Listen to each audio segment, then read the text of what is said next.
Eto na mga kababayan, Luzon, Visayas, and Republic of Mindanao, Davao City, Province of China, Nimao, Digong.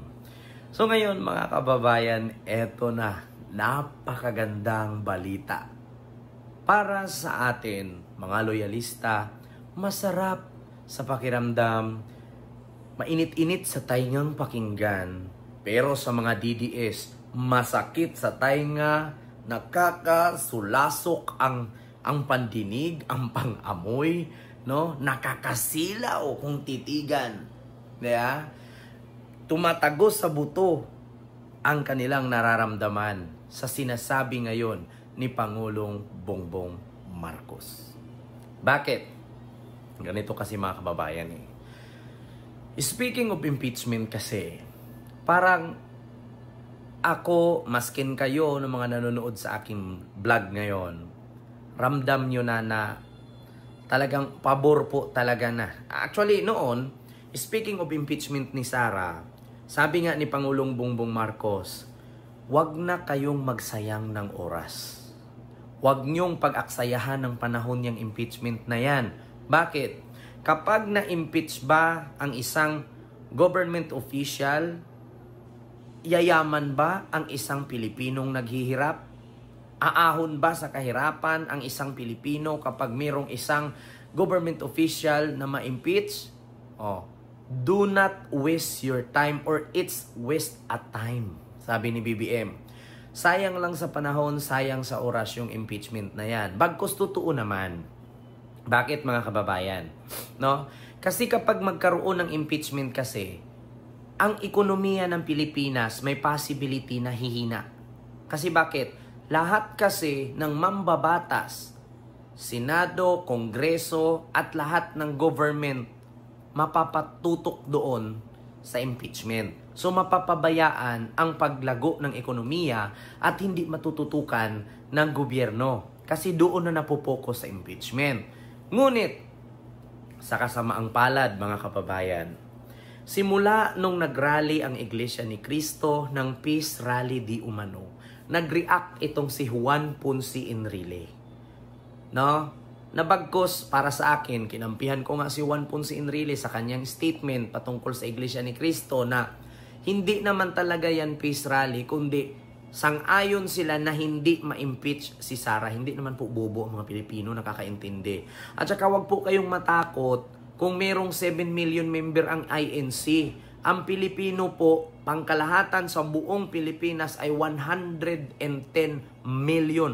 Correct me if I'm wrong, baka 130 million na ngayon ang Pilipino. So i-minus mo lang yung 7 million INC, meron pa rin 100 plus. Di ba? So huwag kayo matakot. Hindi hawak ng INC ang ikakapanalo ng politiko. Di ba? So ngayon mga kababayan, nag-iba ang ihip ng hangin ni Pangulong Bongbong Marcos. Dito sa kanyang sinasabi, parang gustuhin man niya na i-impeach at pagtugunan ng pansin yung impeachment ni Sara, pero huli na daw ang lahat. Sabi ni Pangulong Bongbong Marcos, tawag dito, timing is poor. Sabi niya, ang sabi nga niya, huli na ang lahat. Sa ngayon,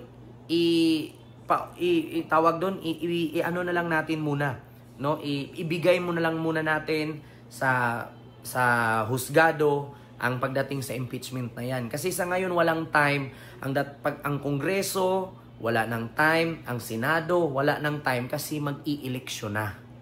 No, wala nang time talaga, wala nang forum, wala nang pagpupulong na magaganap. Bakit? Sunod-sunod na yung pangangampanya eh. Yung mga kongresista, wala na, mapapalitan na sa sunod, and then yung mga senador, matatanggal na din, kasi mapapalitan ng panibagong senador, maliban na lang sa mga re-elect, no? Yung mga mananalo muli. So ngayon, mga kababayan, ito po, pakinggan ninyo yung sinasabi ni Bongbong Marcos, no? Na ang una, sabi niya, wasting time. Pero ngayon, no more time. So magkaiba po yung wasting time na sinasabi niya at magkaiba din po yung no more time. So, dati sabi niya, huwag pag-aksayahan ng panahon. Ngayon, kulang tayo sa panahon. So magkaiba yun ha, mga loyalista, mga kakamping. No? Magkaiba ang wasting time at kinulang tayo sa oras.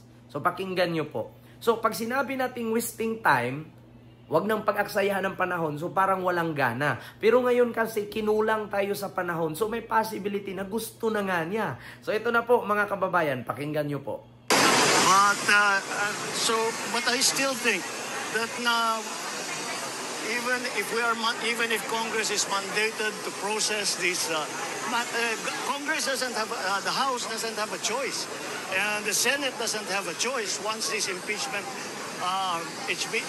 complaints are filed. But I don't think that now is the time to go through that. So, paubayan na muna natin sa ating... Total, as a practical matter, papasok na tayo sa campaign period. Wala ng congressman, wala ng senador dahil nangangampanya na sila. Hindi tayo makakapagbuo ng quorum. And so, as a practical matter, the timing is very poor. Thank you. So yun po, naririnig ninyo mga kababayan. Gustuhin man natin na tatalakayin yan, yung impeachment na yan. So means to say, gusto na nga ni BBM.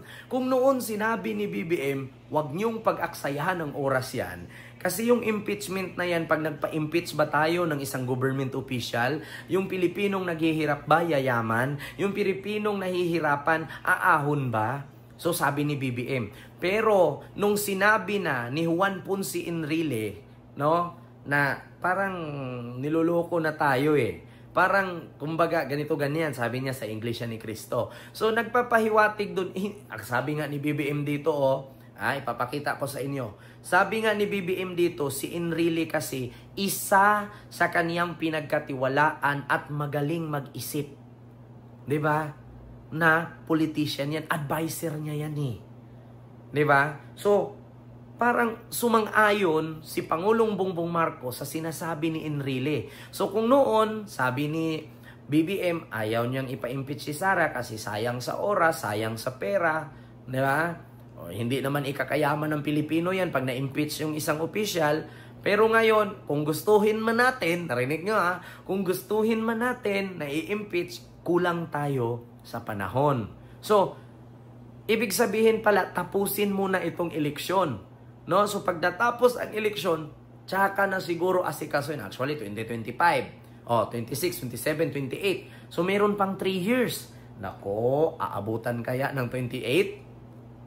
Nako, hindi makatakbong presidente ang piyona ninyo, mga DDS. Sa totoo lang, mga kaluyalista, mga kakamping, hindi aabutin ng 2028 at hindi na makatakbong presidente itong Sara Duterte ninyo. Bakit?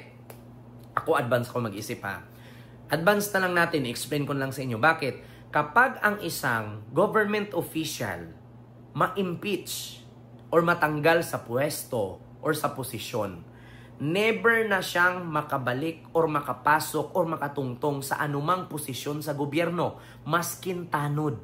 Hindi na siya pwedeng mag-apply. Bakit? Na-impeach na kasi siya. Maliban na lang kung yung yung government official na impeach, binigyan ng pardon, no? Or nilinis ang kanyang pangalan ng susunod na presidente na papalit kay BBM. Katulad sa nangyari kay Gloria Arroyo. Si Gloria, kay Erap. Katulad kay Erap na impeach si Erap. Ngayon, kaya nakabalik si Erap nakatakbong mayor ng Maynila kasi binigyan ng pardon ni Arroyo or ni Pinoy. Binigyan ng pardon ni Pinoy. So ngayon, si Erap nakatakbo pa. Ngayon, katulad kay Gloria, instead na makulong siya kasi may kasong plunder, ang nangyari, binigyan din siya ng pardon ni Duterte. Kaya nakalaya. Tinanggal agad yung bracket. So, nakakapasok pa sila sa politiko. Pero kung ang susunod na presidente na papalit kay BBM, galit kay Sara, habang buhay na siguro si Sarang mawala ng karir.